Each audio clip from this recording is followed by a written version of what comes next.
Bonsoir et bienvenue dans cette nouvelle édition d'Info Soirée. On y va pour le sommaire. Il y avait du sang sur une paire de ciseaux retrouvés à côté du cadavre de Subramanian Krishnan à Telfair, Mocha. Révélation du sergent Mosafir en cours de Mocha ce matin.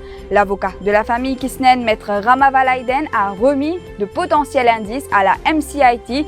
Une visite des lieux prévue demain matin. À Rivière-du-Rempart, un homme de 35 ans ivre tente d'égorger son fils de 7 ans. Le garçonnet a été blessé à l'abdomen, le suspect activement recherché. Une possibilité que les tarifs d'électricité connaissent une baisse avec l'entrée en opération de l'Utility Regulatory Authority. Propos du ministre Joe Lejonga face à la presse cet après-midi. Une trentaine de chauffeurs de taxi d'hôtel affirment n'avoir pas reçu l'allocation de Self-Employed Assistance Scheme depuis mai dernier. Ils sollicitent l'intervention de la Mauritius Revenue Authority. Aussi à la une, Xavier-Luc Duval abandonne les poursuites contre Shaukat Ali Soudane. L'ancien vice-premier ministre était poursuivi pour avoir tenu des propos menaçants à l'égard de l'ancien leader de l'opposition en 2017. Le procès rayé en cour intermédiaire ce matin. Culture à découvrir Lerla, une série d'audio documentaires sur My Maurice. De nouvelles preuves dans l'affaire Subramanian Krishnan remises à la MCIT cet après-midi. Il s'agit de pièces à conviction récupérées hier par l'avocat Ramavalaiden, accompagné des proches du défunt, à l'endroit où le corps de la victime avait été retrouvé calciné le 18 octobre dernier à Telfair, Mocha. Parmi un étui pour téléphone, une paire de gants. Plusieurs témoins ont déposé en cours lors de l'enquête judiciaire aujourd'hui. Parmi le sergent Mosafir, affecté au poste de police de Mocha, qui a soutenu qu'il y avait du sang sur une paire de ciseaux récupérés à côté du corps de la victime. Le sergent a aussi soutenu qu'il a été surpris d'apprendre que l'affaire était traitée comme un suicide après l'autopsie. Le sergent Mosafir s'est rendu à Telfair, Mocha avec son équipe dans la soirée le 18 octobre. En cours ce matin, il a relaté en détail ce qu'il avait découvert à côté du cadavre calciné, parmi une paire de ciseaux portant des traces de sang. À une question de l'avocat Ramavalaiden, le policier a répondu que c'est seulement après l'autopsie qu'il a su que l'affaire était traitée comme suicide, et le policier le concède. Il a été surpris. Parmi les autres témoins, une amie très proche de Subramanian Krishnan, Neha Moti. Cette esthéticienne habitante de Mocha a expliqué en cours avoir fait la connaissance de la victime pendant la campagne électorale de 2019. Les deux travaillaient pour le MSM dans la circonscription numéro 8. Elle s'occupait des pansements de l'activiste politique après que ce dernier avait subi une intervention chirurgicale en août dernier. Un vigile de la compagnie ENL a aussi été entendu par la cour ce matin. Jean-Michel Mardet a affirmé avoir remarqué que le champ de Cannes où le corps de la victime avait été retrouvé avait été incendié le 17 octobre. Mais lors de ses patrouilles, il a expliqué n'avoir rien remarqué d'anormal. Une visite des lieux est prévue demain en présence de la magistrate Mungroo Jagannath. Un enfant de 7 ans agressé au couteau par son père à son domicile à Rivière-du-Rempart hier. C'est le grand-père de la victime qui a porté plainte à la police. Le sexagénaire raconte que son fils de 35 ans est rentré ivre à la maison. Il s'est ensuite rendu dans la chambre de son fils qui dormait et l'a traîné jusqu'à la cuisine où il s'est saisi d'un couteau. L'homme a ensuite menacé d'agresser ses enfants et son père, mais le grand-père est parvenu à lui arracher son petit-fils de ses bras. C'est là qu'il a constaté que le garçonnet portait une entaille à l'abdomen. Il a reçu des traitements à l'hôpital du Nord. Le père est recherché. Une possibilité de baisse de tarifs de l'électricité avec l'entrée en vigueur de l'Utility Regulatory Authority, mais tout dépendra de la conjoncture internationale, annonce de Joe Lejonga. Le ministre des Utilités publiques était face à la presse cet après-midi. Il a expliqué que c'est l'URA qui va désormais fixer les tarifs et octroyer les licences de transmission et de distribution de l'électricité. Joe Lejonga s'est également appesanti sur la présentation de 2 projets de loi au Parlement ce mardi. De nouveaux amendements seront apportés pour harmoniser les anciennes lois, surtout avec les derniers changements dans le secteur de l'électricité. C'est pour ça que tu as peut-être une baisse de tarif. Je ne pas connaître moi, mais seulement quand on guette la loi là, ce qui est intéressant, c'est que le rôle de URA, les bizarres rentrent dans tous les détails avant qu'il ait pour fixer le prix de vente de l'électricité. Ça veut dire qu'il y en a plusieurs composants qui, obligatoirement, pour bien prend en considération dans l'intérêt des consommateurs. Mais seulement, naturellement, consommateur, il a besoin de payer prix courant qu'il peut coûter pour produire un courant là. Ça, c'est clair. Il ne faut pas se laisser piéger par la démagogie de l'opposition. Laissons les institutions faire leur travail. Réaction du ministre de la Santé après la mort suspecte de Subramanian Krishnan et le souhait de révocation du ministre Yogita Swaminathan par l'opposition. C'était à l'issue de l'ouverture d'un atelier de travail axé sur le leadership. Le parti d'opposition, comme d'habitude, est capable de dire ce qu'il y a envie. Il est capable de dire où c'est là que le ministère, le gouvernement peut travailler. Le peut travailler dans cette direction.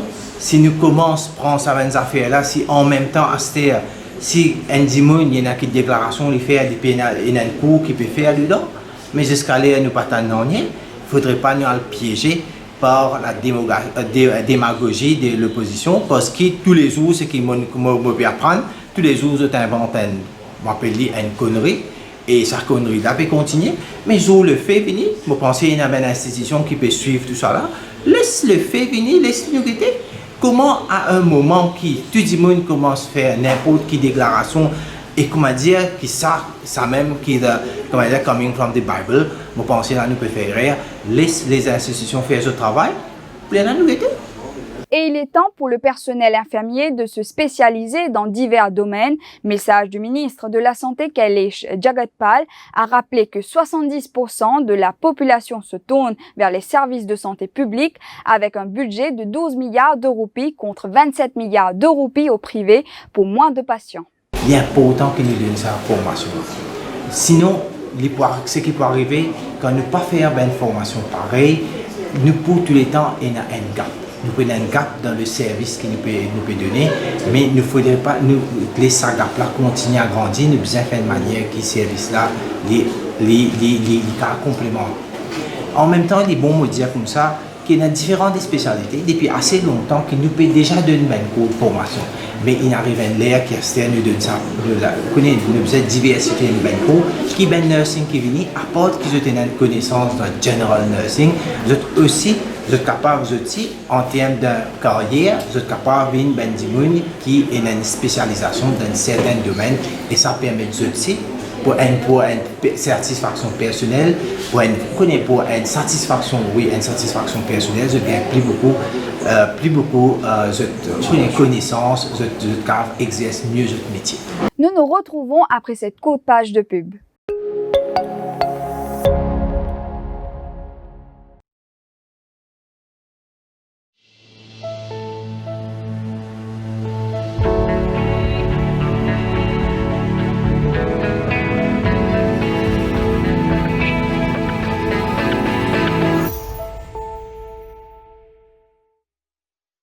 Savemount Music Festival à nous fêter! Vendredi 18 décembre, c'était à 11 et à soir, Parking Savemount, Nouvelle-France. Vanessa Matthews, Jazzy Rika, GSB Morning Game, Lara Manissum et le groupe Ravana. Billets à partir de 300 roupies, le ticketbox.mu et dans 24 supermarchés Savemount.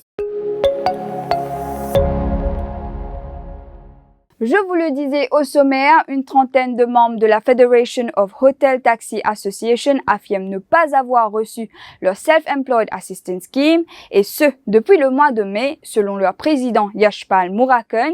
Ces chauffeurs sont déjà dans une situation difficile car ils n'opèrent pas. Outre cela, ils ont reçu des menaces de saisie sur leur voiture. La fédération sollicite ainsi l'intervention de la Mauritius Revenue Authority. Quand nous connaissons là, nous en décembre, et ça, cela peut créer un grand problème. Et aussi, tout cela, les relier, les culmine vers les autres problèmes côté d'abandonnement, puis une menace de saisie des autres transports, faute manque de moyens. Nous faisons aussi une réunion avec le ministre du Transport, quand nous soulevons ce point-là, et nous décidons pour traiter le dossier auprès de la MRA. Donc, pour nous, besoin que la MRA accélère les choses. Parce que mon taxi vraiment dans la peine, que papa travaille depuis un bon bout de moment. Nous sommes toujours dans l'attente d'une version de la MRA sur cette affaire. Le procès intenté à Shaukat Ali Soudan rayé en cour intermédiaire ce matin. L'ancien vice-premier ministre était accusé d'avoir tenu des propos menaçants à l'égard de l'ancien leader de l'opposition, Xavier Luc Duval. C'était au cours d'un meeting en juillet 2017. À l'appel de l'affaire ce lundi devant la magistrate Shefalia Rekion Ganou, la poursuite représentée par maître Kesri Souchit a informé le tribunal que le bureau du directeur des poursuites publiques a reçu une lettre de Xavier Luc Duval à l'effet que le leader du PMSD ne souhaite pas aller de l'avant avec l'affaire, d'où la décision du bureau du DPP d'abandonner les poursuites contre Shaukat Ali Soudan. Le principal concerné s'en réjouit. Pour remercier le créateur, bien sûr, ça fait ça depuis assez longtemps. C'est un peu fatigant quand même, surtout mon statut comme un ambassadeur. Moi, bien tenir à remercier mon avocat, mais moi, bien remercier tout le monde qui me soutenait à moi. Toute la durée, moi, bien particulièrement le Premier ministre, avec Janet, qui me soutenait à moi moralement. On remercier la justice quand même. Tout le temps, moi, je me qui me fait faire confiance à la justice. Moi, je suis parti demain, moi, faire l'Arabie demain, et moi, faire avec un vrai contentement. Parlons de culture maintenant. Ce soir, nous profitons de cette édition pour vous parler d'une série de documentaires sonores baptisée Lerla, lancée récemment par Shakti Kalikan et Maya De Salle. Ce document sonore vous plonge dans un voyage où vous découvrirez les éléments du quotidien des habitants de différentes régions. Un voyage dans le temps également. Au total, 5 heures de travail pour ce premier épisode. Le premier audio documentaire fera visiter la boutique d'un couple de vieux grands-ports, des séries audio que vous pourrez découvrir sur le site web de My Maurice. La boutique, il y a une place qui nous a vraiment envie de découvrir, explorer. Normal, nous connaissons la boutique, comment elle était quand nous avons acheté des affaires, mais aussi, il y a une sa place là, qui est raconté nous, les Mauriciens. Qui dit, qui des affaires qui nous habitent faire quand nous dansons à la boutique là, qui langage nous causer dans la boutique, qui des gens qui nous joignent. Est-ce qu'il y a dans la boutique seulement une place que nous pouvons acheter quelque chose, ou bien il y a une place que nous venons pour causer, pour joindre nos voisins, est-ce qu'il y a une place que nous apprenons des affaires. Donc, tout ça, cette question-là, nous raconte ça dans sa documentaire qu'il nous fait. Je pense que c'est pour tous les Mauriciens, ça va leur parler. Ces voyages sonores qu'on peut faire à Maurice, ils sont uniques, ils sont d'une grande richesse qu'il est important de préserver. C'est important en tant que Mauricien d'écouter des émissions mauriciennes et de se retrouver dans ces lieux, dans ces expériences en tant que Mauricien au niveau identitaire, au niveau de la culture, au niveau d'anecdotes du passé qu'ils peuvent avoir. Je pense que ça parlera à tous les Mauriciens, cette série de podcasts. Voilà, nous sommes arrivés à la fin de cette édition. Merci de l'avoir suivi. L'info en continu sur le www.defimedia.info.